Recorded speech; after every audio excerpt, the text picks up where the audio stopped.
Hello, Brad here with a drums tutorial for the gig-based learning minimum viable performance of Satisfaction in brackets, I Can't Get No, by the Rolling Stones. This tutorial is designed for people who've just picked up a pair of drumsticks and want to get into it by playing music right away. But it's more than just a tutorial, it's a music lesson, it's a song analysis, and it's a guided practice session. So if any time you think, I'm across this, just use the chapter markers to skip ahead to the section or sections that are useful for you. At the end of the tutorial, I'll play through the whole song at tempo so that you can play along with me and be ready to play along with our full song backing tracks, or hopefully you can find some people who've also done the tutorials on the other instruments, and hey presto, you're ready to play this song in a band. So let's get into it. Let's talk about the materials we need to play the song. Drumsticks, tick. Drum kit, tick. I'm using a tabletop drum set, and each one of these pads plus 2 foot pedals trigger a sound in the virtual kit, which you can see in the bottom left-hand corner of your screen. The final element of our screen is the notation, sheet music, or what rock and roll musicians call the chart. Looking at the chart for a moment, there are 5 lines and 4 spaces, which we call a staff or a stave. And we know this is a staff or stave for percussion, particularly the drum set, because there are 2 vertical lines at the start. We call that the percussion clef. Looking at the elements of the drum kit that are notated now, from left to right. Above the top line, there is a cross. We use crosses to indicate symbols. In this instance, that is a hi-hat. And I play this pad on my tabletop drum set, and it triggers the 2 cymbals that sit on top of each other called the hi-hat. Next, third space of our staff, and this time we use filled-in note heads to indicate drums. This particular drum is a snare drum. I strike this pad on my tabletop drum set, and it triggers the snare drum in my virtual kit. Finally, the bottom space of the stave is for the bass drum. In rock and roll, it's often called the kick drum because, well, you play it with your foot.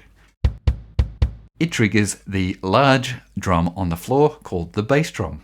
And they are the foundation parts of the drum kit: the hi-hat, the snare drum, and the bass drum, or kick. Let's have a look at the intro. The good news is that if you can play the intro, you can play the whole song. There's just one pattern, which we call a drum groove, for the entire Satisfaction. Looking at our chart, you can see that the hi-hat and the bass drum are vertically aligned. Anytime cymbals and drums are vertically aligned, one on top of another, we play them at the same time. We strike them at the same time. So we can see the hi-hat, which we cross over our right, comes over the top of our left hands, and we strike this pad for me, or it might be the actual cymbal for you, and my right foot we strike at the same time. Next, the hi-hat is played by itself.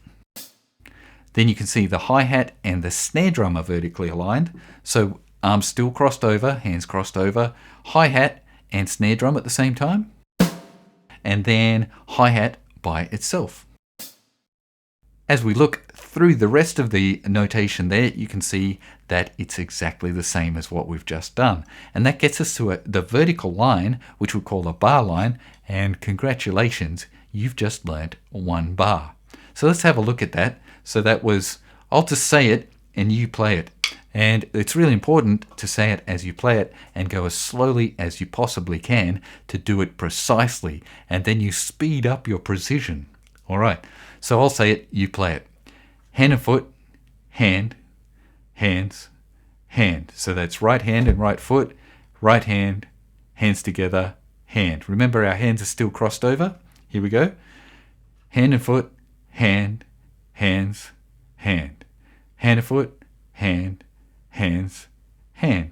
Now, if that's too fast, slow it down.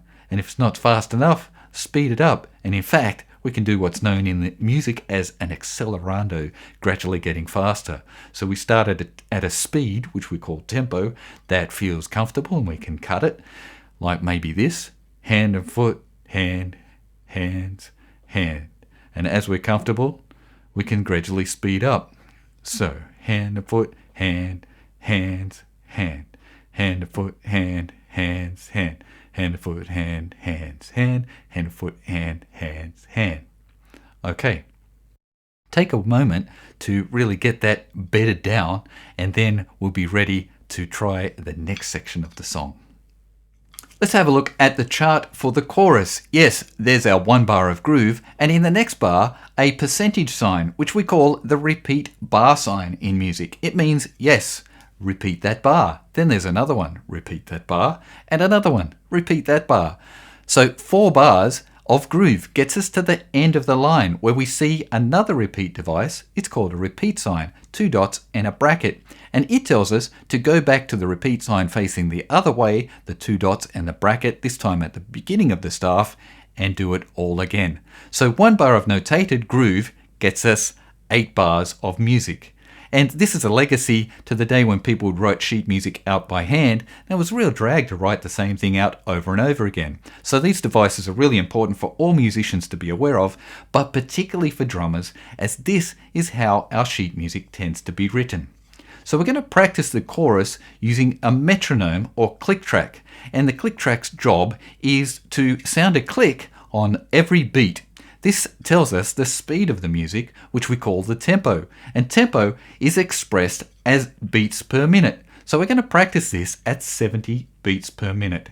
And you'll hear 2 bars of clicks. So it'll be 1, 2, 3, 4, 2, 2, 3, 4. And then we'll play our 8 bars of groove together.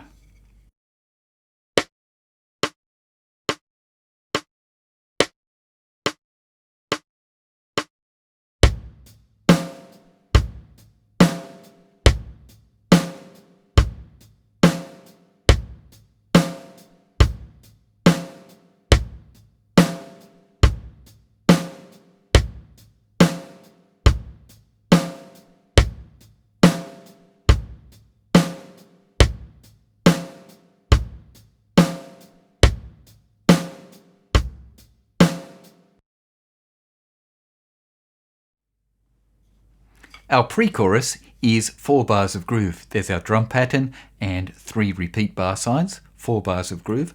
Let's practice this at 85 beats per minute, 2 bars of click to get us started.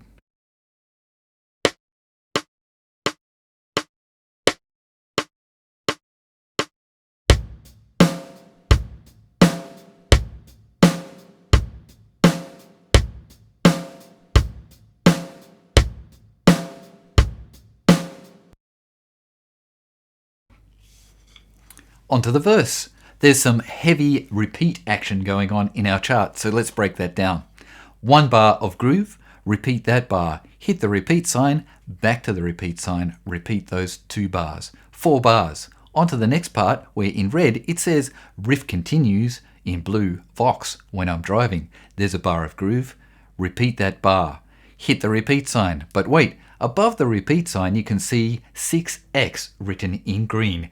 Green, by the way, is a GBL initiative. It's generally written in black and white. So we repeat those 2 bars 6 times. 2 times 6 equals 12. We put that 12 together with the 4 bars from before. 4 plus 12 equals 16.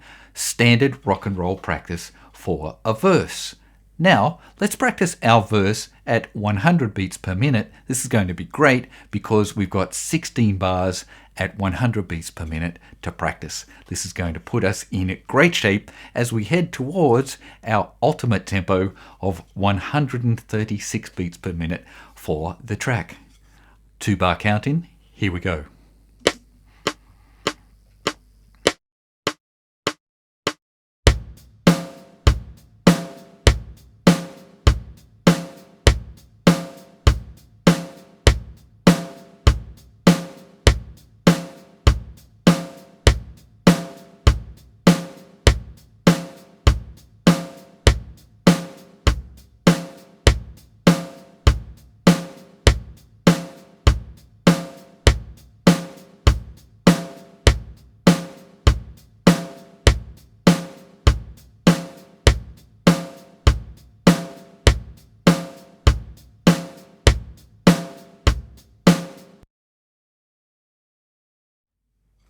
The breakdown is most drummers' favourite section. 2 bars of just drums plus tambourine and shaker, which are usually played by the singers. So there's our 2 bars on the chart, and then the riff comes back in and we've got groove, repeat sign, back to the repeat sign, repeat those 2 bars.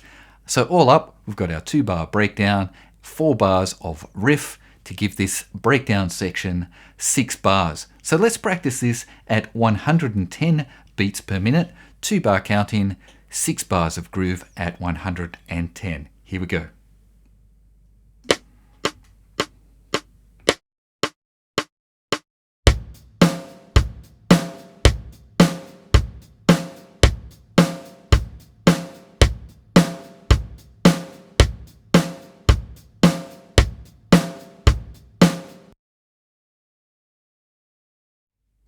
We've made it to the outro, which literally means how to get out of the song or finish, similar to how intro means how to get into the song or start. Looking at our chart, we can see 1 bar of groove, repeat 1 bar of groove, hit the repeat sign up above in GBL green. 4x means repeat those 2 bars 4 times. 2 times 4 equals 8 bars of groove. While we're playing our 8 bars of groove, we're listening for the singers who are singing no satisfaction. And the syllable fac comes on beat 1, and the syllable shin comes on beat 2. 1, 2, 3, 4, faction, which we've notated in the last bar of our chart. You can see hi-hat, snare drum, bass drum vertically aligned, which means, as you recall, that we strike them all at the same time. That's beat 1, hi-hat, snare drum, bass drum, all vertically aligned on beat 2. So that would be 1, 2, 3, 4, 1, 2, or 1, 2, 3, 4, faction. We're going to practice this at 120 beats per minute, which is just 16 beats shy of the actual tempo Charlie Watts, RIP, of the Rolling Stones played on the original. Remember, 2 bars in, and then we have our 8 bars of groove finishing on faction with all of our drums struck at the same time. 2 bars in.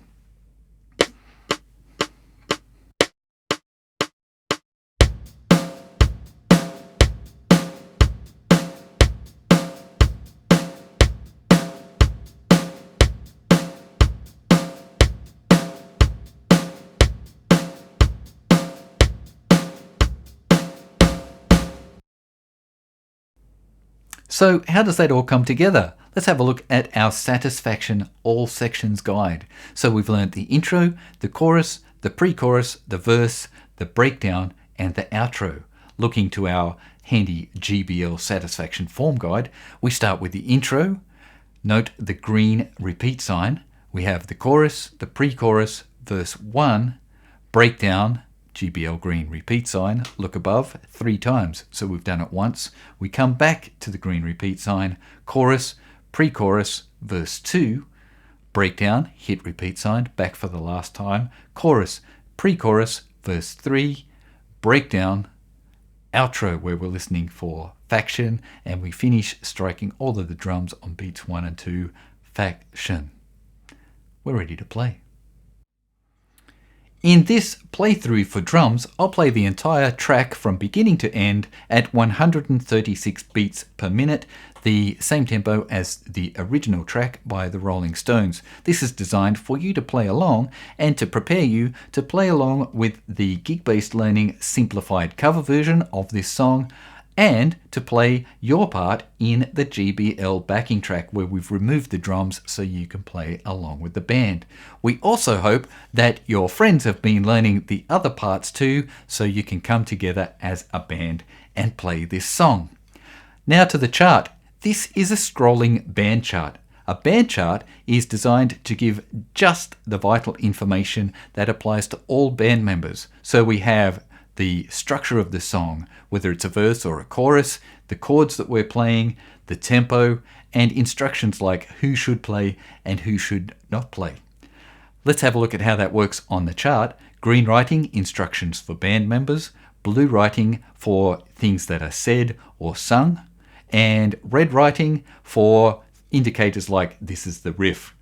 And occasionally you will see some amber writing, a little warning like, get ready for the whole band in. So let's go to the count in. The count in is the drummer's job, and you will count in like this. 1, 2, 1, 2, 3, 4. And the count in does two things for the band. One, it sets the tempo, but it also sets the vibe. So it's important to count in with the attitude of the song.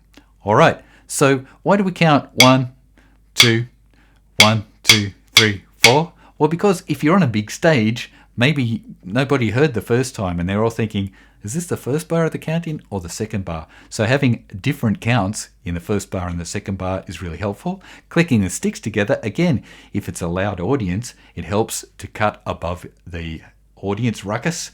And finally, if nobody can hear it, at least you can see it. Helping everybody to come in at the same time, at the same tempo, and with the same attitude. All right, so you can see there we've got 1, 2, 1, 2, 3, 4, and then the green instruction, just guitar.